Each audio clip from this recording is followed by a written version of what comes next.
కడుపులో ఉన్న బిడ్డ చనిపోయిన తర్వాత రమ్య ఆ విషయం తెలిసి అసలు తట్టుకోలేకపోతుంది. ఇదంతా అసలు కారణం ఎవరు?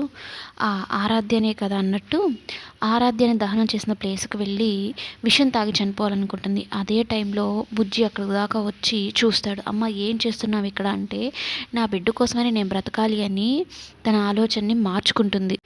కానీ ఇంటికి వచ్చిన తర్వాత ఒక భయంకరమైన నిజం అనేది తెలుస్తుందనమాట బుజ్జి విషయంలో. రమ్య ఎటుపోయిందో ఏంటో, ఎందుకు ఇలాగా చేస్తుంది, చెప్పినా అర్థం చేసుకోలేదని ఆదికేశవ బాధపడుతూ ఉంటాడు. అప్పుడే డాక్టర్ ఇంటికి వెళ్ళి బుజ్జికి సంబంధించిన రిపోర్ట్స్ అన్నీ రమ్య చేతిలో పెట్టి ఒక్కసారి ఇది చూడండి అని చెప్తుంది. ఆ రిపోర్ట్స్ చూసి రమ్య షాక్ అవుతుంది. "నీ కొడుక్కి బ్రెయిన్ ట్యూమర్ ఉంది. ఆల్మోస్ట్ ప్రాణాంతకరమైన వ్యాధి ఇది. ప్రాణాలు పోయే స్థితిలో ఈ పాప వచ్చి కాపాడింది" అన్నట్టుగా చెప్పడంతో, ట్యూమరా అని చెప్పేసరికి రమ్య షాక్ అవుతుంది, భయపడిపోతుంది నా బిడ్డకి ఏమన్నా అవుతుందా అని.